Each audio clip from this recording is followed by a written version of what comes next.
Hi, I'm Billy Keels, the host of the Going Long podcast. Every week, I'm going to be here interviewing the absolute best in the business as it relates to real asset investing, as well as real Main Street investors. We're going to be having conversations where you can listen in, and that's going to help you to continue on your path to education so that you feel much more comfortable as well as confident in investing long distance. So make sure that you go ahead and subscribe to the channel. Make sure that you're liking it as well, because that way you can get every single episode as soon as it comes out. And by the way, don't forget to leave today's episode a 5-star review. Let's go ahead and listen to today's conversation. Welcome to the Going Long podcast, where we're here once again to help to educate you so that you feel more comfortable and confident in having more control over investing beyond your backyard. I'm your host, Billy Keels. And if you've ever had the desire to want to understand how clarity of vision, desire, and being able to go out and do the work can lead you to success in real estate investing, even if you're 19 years old, then this is absolutely the conversation that you're going to want to listen to all the way to the very end. You're probably asking me, well, why do you want to listen all the way to the very end? Well, because today's guest, when he was 14 years old, he was actually hanging out in his parents' garage working on electronics for his car. He had a very, very short stint in the food service industry.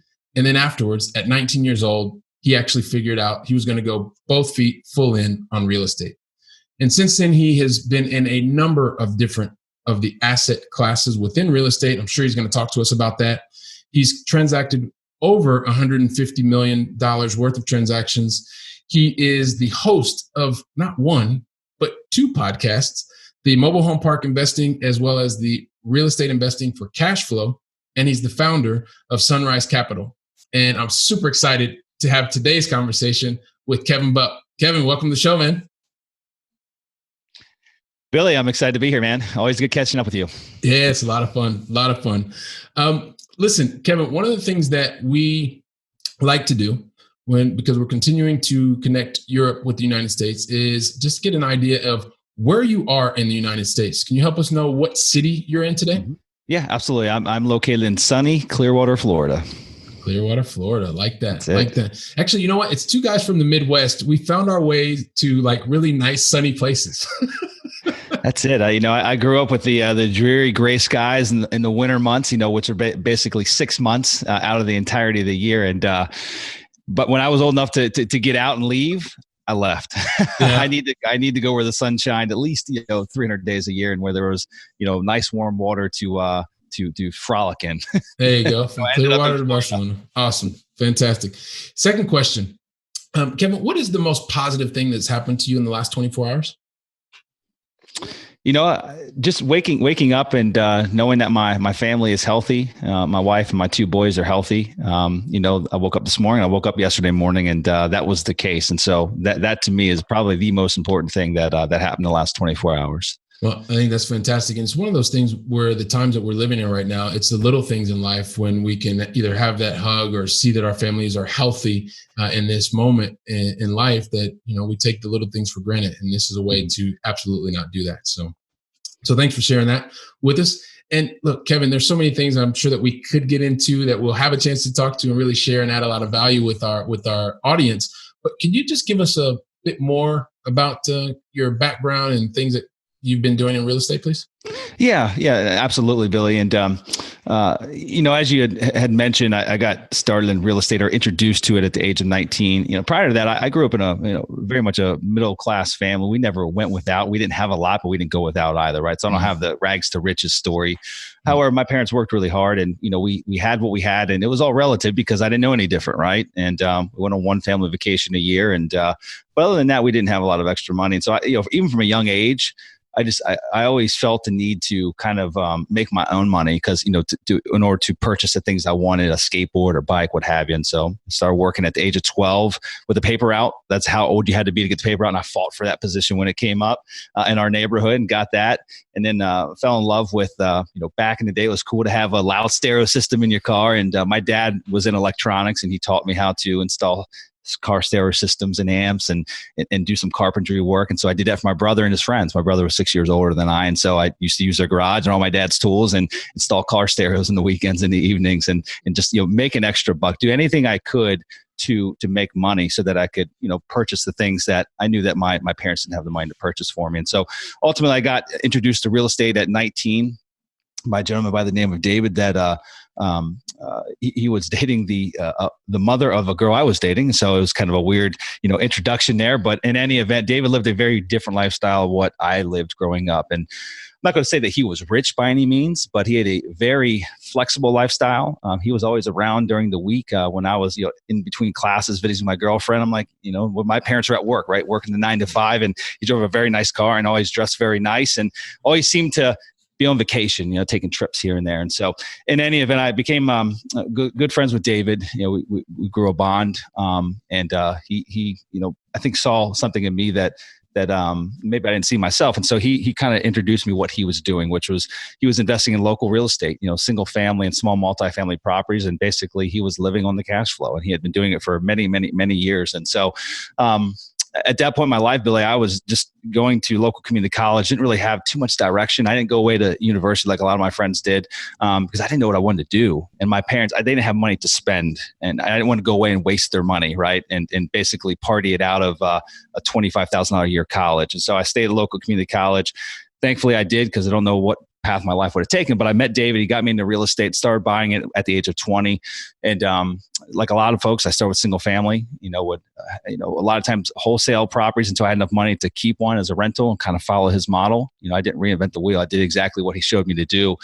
And over a period of, the first 7 or so years, built a fairly substantial single family and multifamily portfolio of hundreds of properties.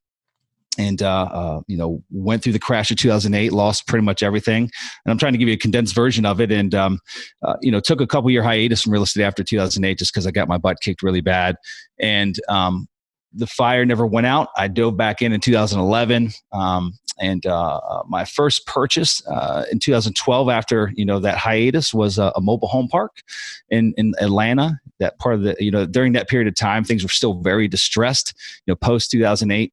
Recession, and fell in love with the mobile home park business, and purchased that first one. Ultimately, within a year later, purchased a second and then a third and a fourth, and founded what is known as Sunrise Capital Investors. Founded that about 4 years later after kind of proving my concept, proof of concept with my own money, and also went on to raise capital and acquire these assets in a much larger scale. Which today we own mobile home parks in 13 different states, and we absolutely love the business. So that's a really condensed version of where I started and where I'm at today. So I'm a full-time real estate investor. I basically have been since that first property I bought. I tended bar and went to school and bought property until I didn't have to tend bar anymore. And so that's a very short stint I did in the service industry and never had a real job. Well, I'm proud to say that, but I've been a real estate investor ever since.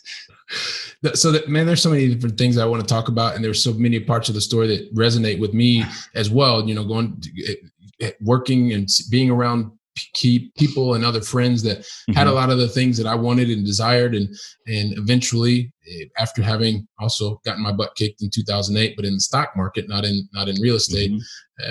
After that, it was time for me to actually jump in. And so I love the fact that you talked about the proof of concept with your own capital. Then once you proved out that proof of concept, you've then taken it to build into your own business. Now, another thing that I know is absolutely key to the heart of what drives you is this whole focus on generating cash flow and legacy wealth through commercial real estate. Talk to us a little bit about what's the driver behind that. Yeah, it's all about doing the things you want to do when you want to do them, and having a sustainable income source that is there no matter what's happening in the world. And we're recording this at a very, very interesting time, almost perfect timing to explain what that really means. I think everyone, there isn't one industry that hasn't been impacted by the pandemic. Some are doing obviously way better than others.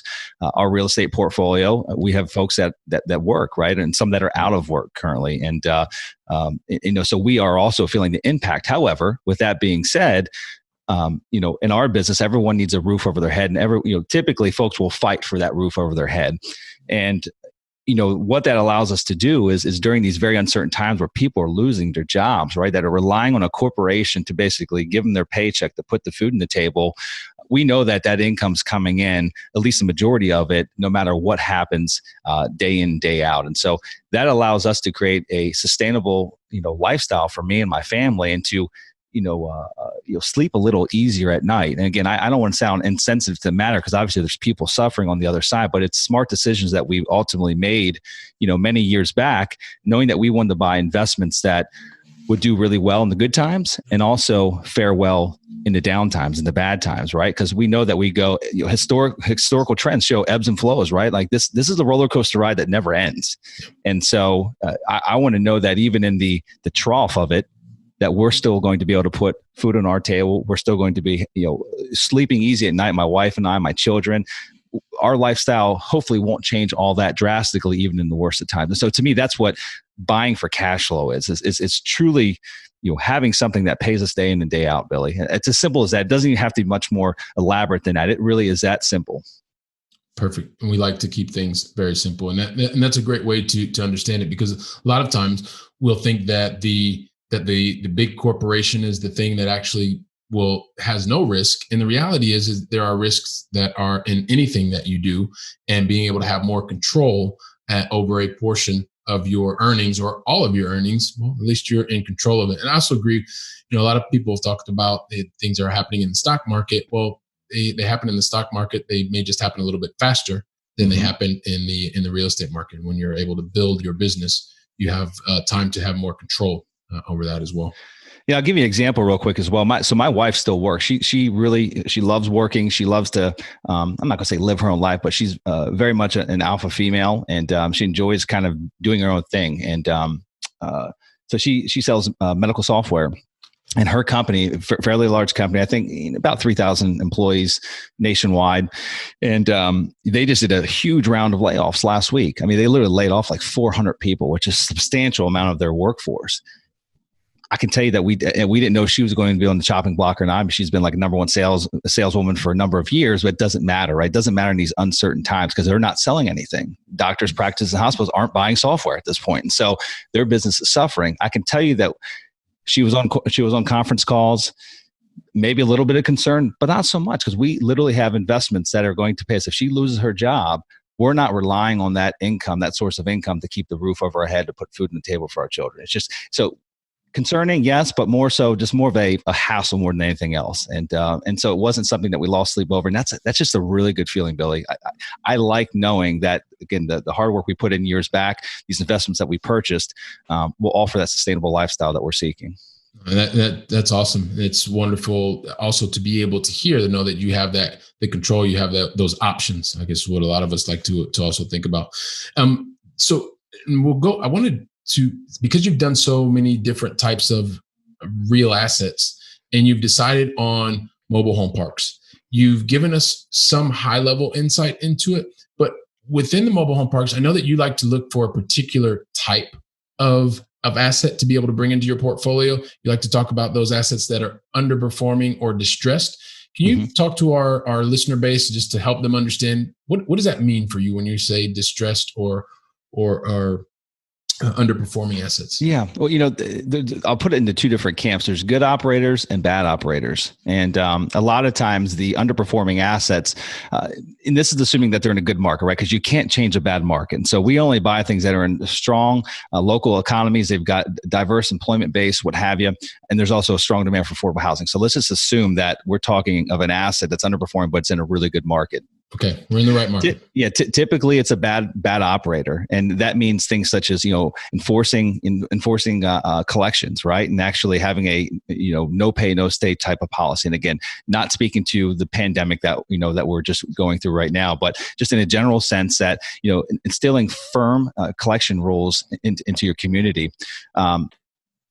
Things such as advertising, just keeping up the local trends of, newspapers don't work anymore. You've got vacancies you can't put in the newspaper.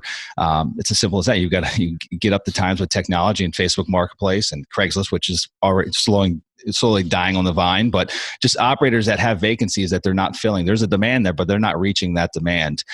Things such as infrastructure issues. A lot of the parks that we purchased were built 40, 50, 60 years ago.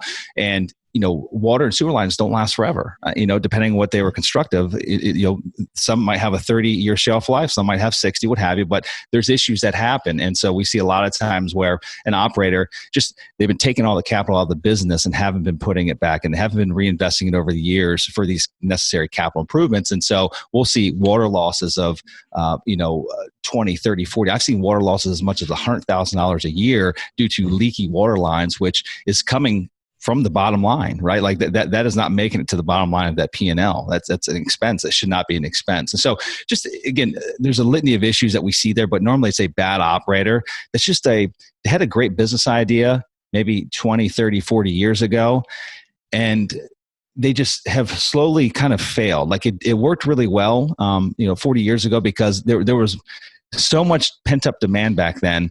If you built it, they came. Meaning, like when mobile home parks started, if you built it, that's all you had to do is put the roads and the infrastructure in, and consumer sales are at an all-time high. So there was, mobile home manufacturers, they're the ones that are on the side of the highway. They're not really there much anymore. But back then, if you could fog a mirror, you could buy a mobile home.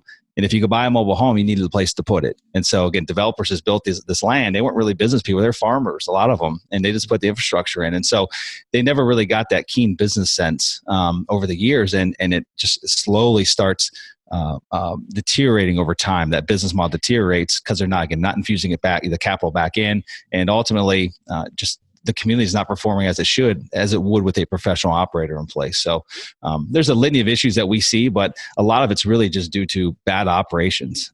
Again, strong market. There's a demand for affordable housing. I mean, it's an all-time shortage. It is today. It will be tomorrow. And so if you got a great market where people need an affordable place to stay, there's no reason why mobile home parks should be underperforming, but yet there's a lot that are. And so at the end of the day, you've gone there, you've seen that there's an opportunity. There are operators that, because they're not doing things in the way that they should, and it creates an opportunity for you and your team to actually go out and create value for the specific location or the market that you're in, and being able to then once again derive value for your investors and for yourselves. That's correct. Okay, fantastic. So one of the things I know is key is your ability to have an analysis, right? Your investment analysis, and you talked about one of the words there as well, the due diligence. So what are some of the things that you and your team do a bit differently to make sure that you're analyzing the types of properties properly, and you're going through the due diligence with the goal of making sure you're clear on what it is that you're going to bring into your portfolio? Yeah, it's a great question. I think one of the important factors is getting boots on the ground. I mean, you can look at the demographics of an area. You can get it up on Google Earth, which you should, right? Like that should be the preliminary steps that you do this is assuming you don't know the market, right? You don't own anything in that market already, because we've got stuff in 13 different states, I think 16 different markets in total. And so a lot of those markets, that was the first time when we entered in that marketplace, and it wasn't close to home. It wasn't within a 2-hour drive. It was a 2 or 3 hour plane ride away. Mm-hmm. And so I think that important factor is taking looking at the demographic trends via the different, websites that we use, resources that we use, get on Google Earth, and trying to get a lay of the land, getting a visual of the area. Where's it at in relation to the retail and the major traffic patterns in that local marketplace, good schools, what have you. But none of that tells the story as much as boots on the ground. It just doesn't. And so what we do a lot of times, being that travel is incredibly expensive, and now it's very restrictive in state of that we're in today. And so that we're not flying, jet setting all over the country, looking at deals that we're just in the preliminary stages of. A lot of times, in order to get that boots in the ground, we'll simply find someone local. A lot of times we'll hire them through, Facebook or Craigslist, or maybe they're part of a Facebook real estate group, what have you, but we'll essentially pay someone local to be our boots on the ground, to go take a drive-through video, today, not one that, Google Earth, satellite imagery took a year ago, 3 years ago, or the street views, which are 10 years old. We want to see what this place looks like today, but we also want them to drive through the local marketplace, leave that community, drive down the road 3 miles that way, drive 3 miles that way. What do we pass? What do we see?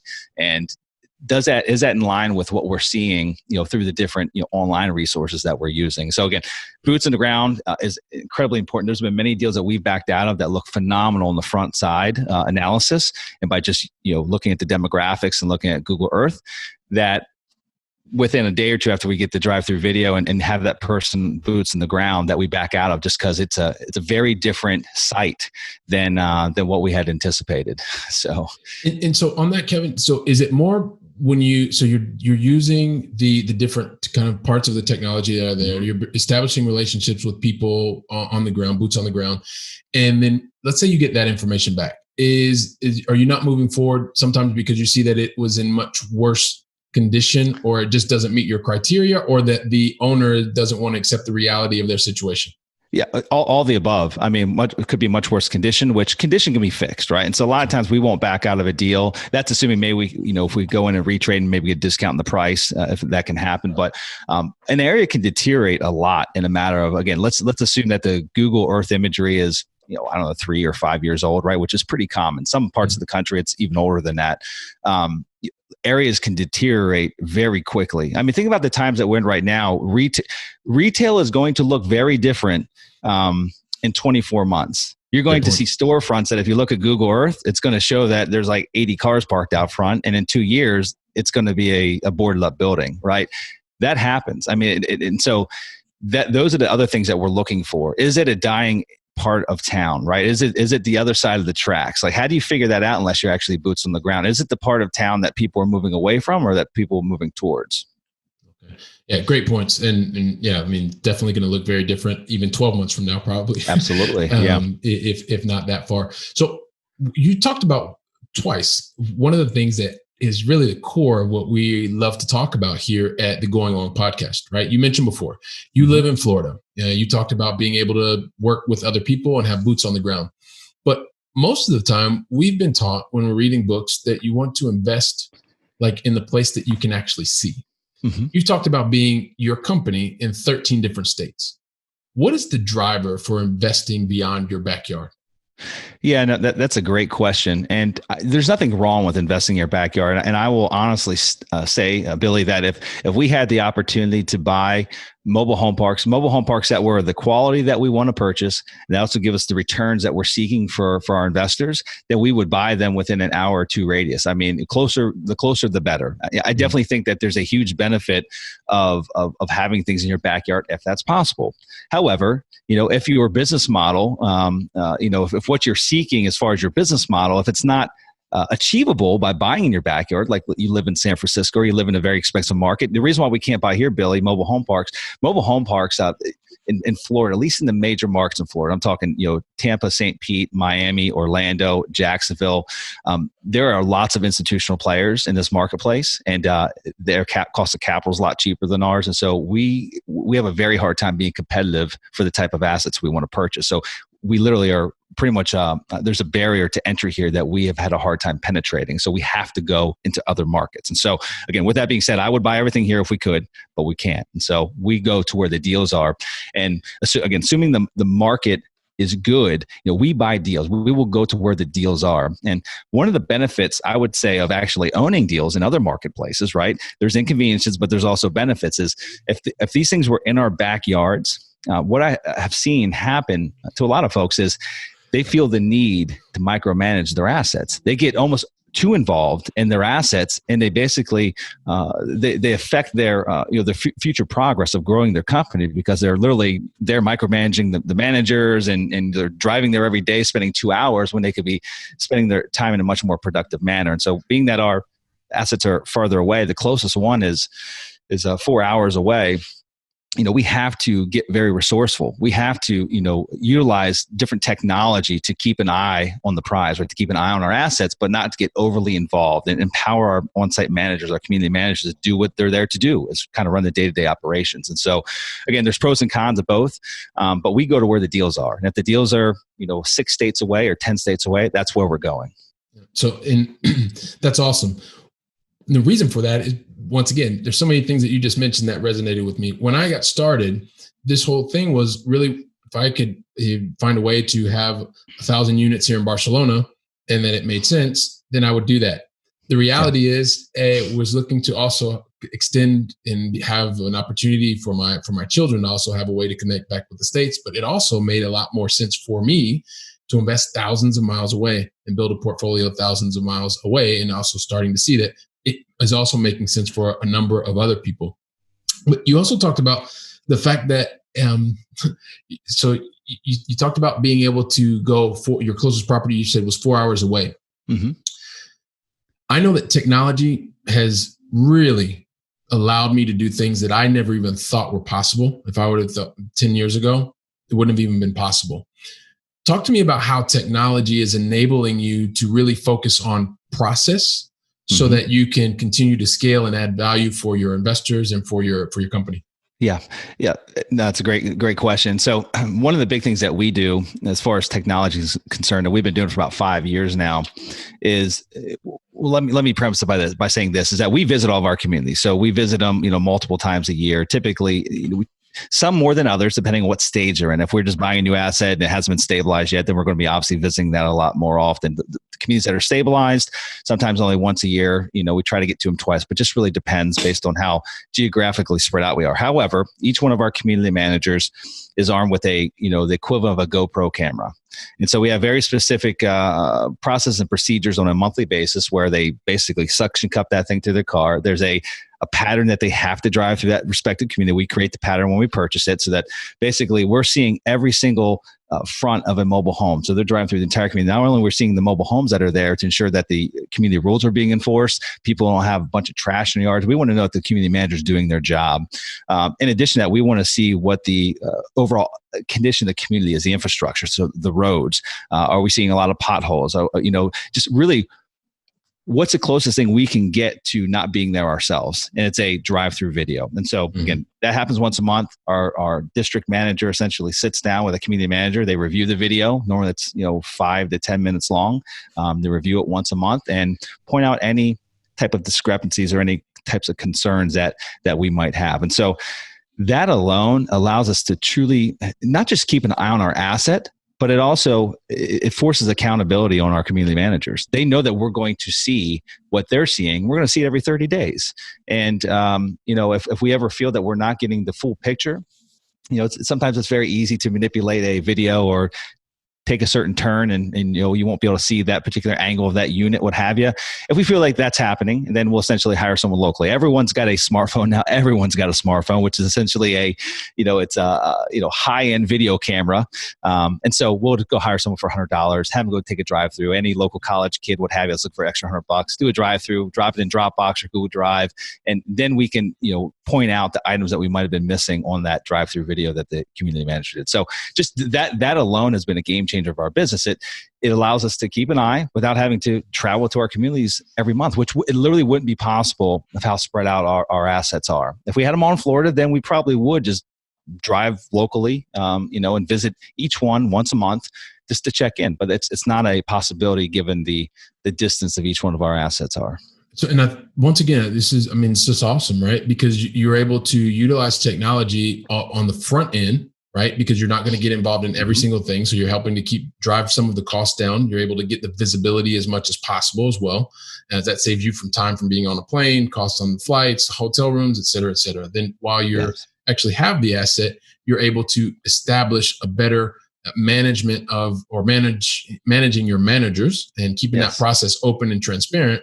And then also I'm going to assume here, hopefully you can confirm that, but even if you're looking to sell off one of your parks, it once again can keep you from having to get on certain planes, trains, automobiles, and you can actually share and give that to a prospective buyer because you're using technology. Excellent. Yeah, no, absolutely. And one of the things, as soon as we purchase an asset and when we're done with the turnaround, assuming that it's a value add underperforming deal that we're going to stabilize, during one of the first visit, but also not the last visit, but the visit after we feel like it's at the point to where we've reached our goal, right? We've actually executed on the business plan. our team members have drones. Not each community manager, but we actually have drones at the corporate office that we send with our district manager. When they travel to that community, they're taking a drone with them, and we typically have them do an aerial narrative of the community and actually do a flyover. And that's for our investors. That's for a future buyer, what have you. And we document all these things with this technology that's not very expensive any longer, right? It's very affordable, and it's a game changer. Another thing that we just started implementing, pretty much forced by the pandemic. It's something we have played around with over the last year, but found it to be still a slightly confusing technology, or 360 cameras and 360 videos. Not necessarily confusing us, but confusing in a sense that we've had a hard time kind of rolling it out across all of our different communities. Folks that are a little bit more adverse to technology and struggle with general things revolving around the computer, a little bit hard for them to adapt to, but it's a game changer. We can get this rolled out as far as virtual showings, right? I mean, just everyone shops online now, even with a home, right? At least your first impressions are there by what you see online. And so first impression, the videos and the pictures that they're seeing when we have available units in our communities, those that are searching on Facebook Marketplace or Craigslist or wherever the listing might be, their first impression is based on whatever that initial image is, or whatever that floor plan looks like based on the photographer's perspective, right? But if it's a 360, they can create their own perspective. They can literally scan the room and figure out exactly what that unit really looks like versus the few probably poorly taken photographs that our on-site manager took, right? Again, not to shoot the managers down, but I mean, we don't have professional photographers that come in and photograph our units, but the 360 cameras allow us to create a much more professional imagery for those that are shopping for a home online.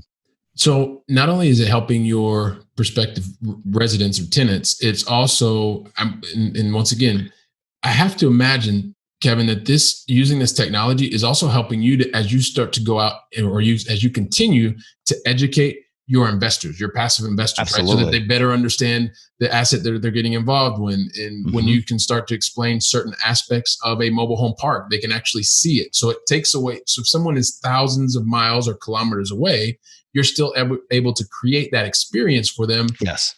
And have visuals and be able to show them exactly, not just tell them. Yeah. Absolutely. Right. It's like, getting seeing how the sausage gets made, right? I mean, like truly seeing every aspect of the business, for investors, I mean, that gives a level of comfort that, isn't found that, with a lot of other investment groups. Right. But I think as folks adapt and start utilizing technology, it will give everyone the transparency, not just the sponsorship team that's kind of running the show. It's going to give all the investors, the lenders, everyone that's involved in that deal. It's going to give much more transparency and an inside look as to, the deal itself, but also the overall operations of the team that they're getting involved with. Which is phenomenal. So Kevin, I could go on and just talk to you and with you all day, every day. And I'm sure that the people that are watching and listening would probably love for us to keep going. And actually, I'm thinking last time you and I spoke was when I was on your show, it was show 188. And I was standing in a hotel room, speaking of which, and so we've been able to come back full circle, which is a good thing. But I always like to, number one, hopefully we'll get a chance to see you back on here again and hear from you. But before we kind of wrap things up, I always like to ask everyone the final three, what I like to call the going three or the going long final three questions. But I never ask the questions unless you tell me that you're ready for me to ask the questions. I'm ready. I'm ready. So you are ready. Okay, perfect. Awesome. So first question, I always want to connect Europe with the US. So would love for you to tell us, what is your favorite European city, either that's on your bucket list or you've already visited? Yeah, that's a great question. And I haven't spent too much time traveling abroad. However, spent a lot of time in Poland. My wife's from Poland, so she was born and raised in Warsaw. So we traveled the entire country of Poland, but we never made it to Prague. We meant to, cross the border, make it to Prague. So that's definitely on my list of places to go. Where you're located at, Billy, is definitely on my list as well.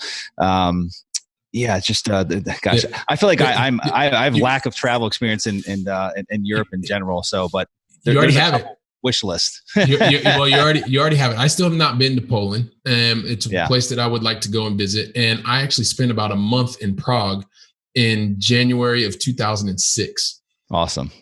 very cold place to be and spend a month, especially for guys that like to be in Florida or Barcelona. Yes. But it was beautiful. Yes. It was a beautiful place, and also a place that is fantastic. So cool. Yeah. So we have that. Second question is, you started at 12. I also had a paper out. It was kind of funny there.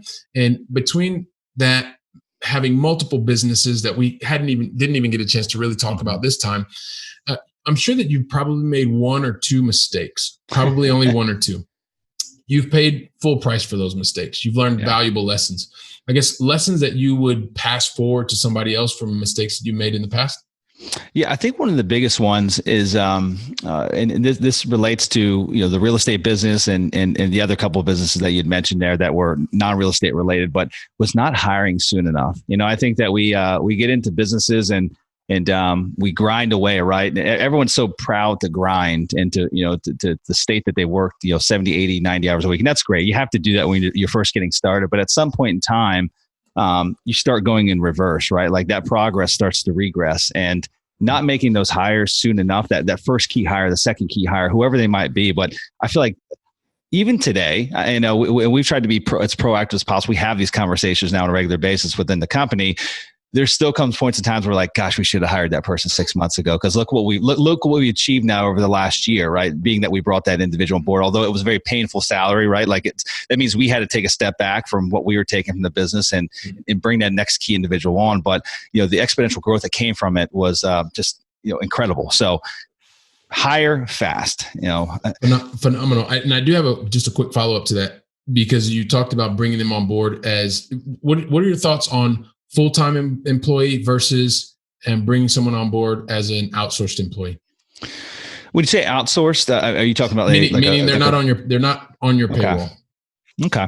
Yeah, we've done both. I think it depends on what the positions are for, right? I mean, if it's like executive level positions or what have you, like key operational positions, I think it's very challenging to bring on like an outsourced, a temporary type contractual employee. However, if it's project based, things that are, got a 3, 6, 9, 12 month span, what have you, but they got a beginning, they got an end. Maybe during that period of time, you realize that person would be a key player, like a long-term key player, and they're looking for a full-time position. But I think that you have to place each one of those in two different camps. Now, I will say that we have a number of folks on our staff that are based in Mexico, but they're on our payroll. I mean, they're full-time, they're on our payroll, they're phenomenal. And so they're not, your typical, virtual assistant, what have you. Gotcha. And so they are key cogs in our engine. I mean, they have very vital roles.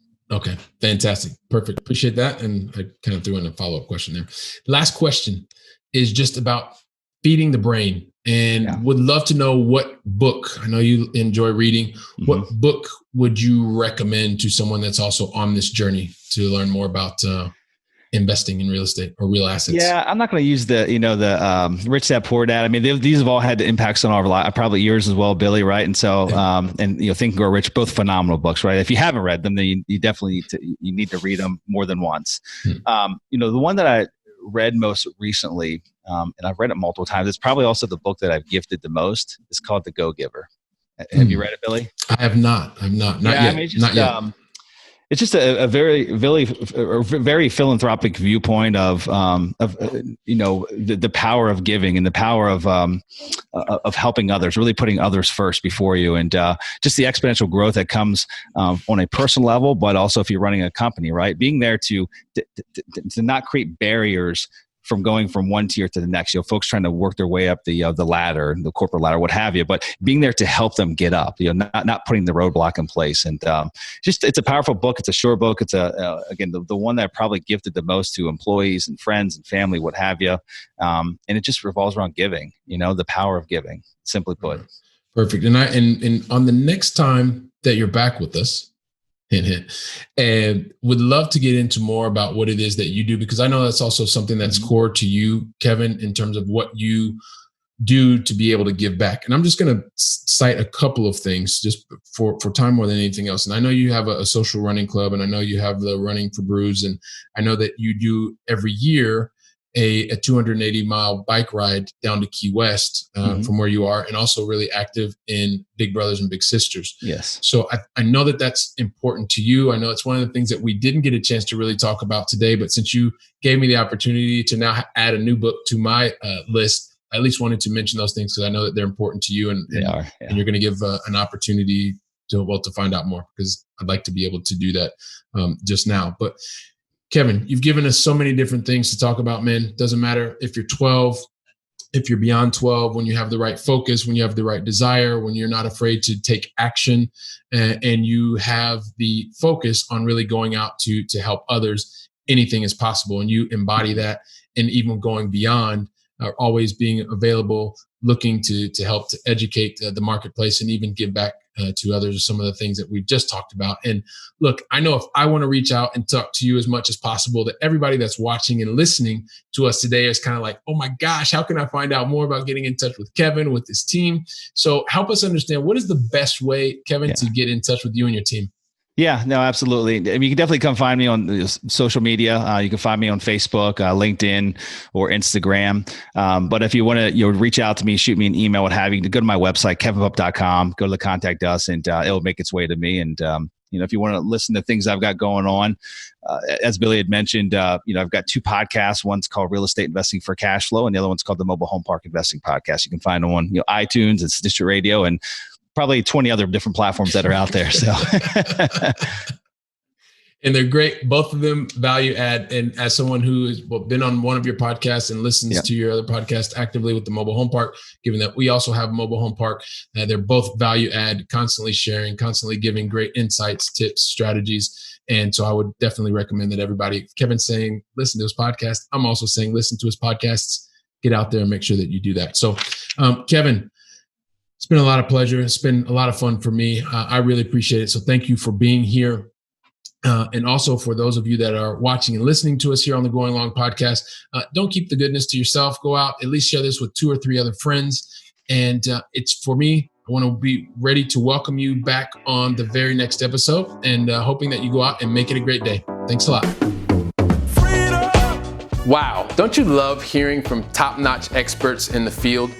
When I was getting started, I really wish that I would have had access to such experts. And even more, I wish they would have given me like a really simple list of things to follow so that I could have gotten to my goals much faster and been much happier even sooner. So that's why I've created for you the 7 things that you should avoid in order to be successful in long distance investing. And you can pick that up really easily by going to billykeels.com/7 things to avoid. And also, if you liked today's episode, don't forget to leave a 5-star review. I'm looking forward to seeing you on our very next episode, so go out and make it a great day.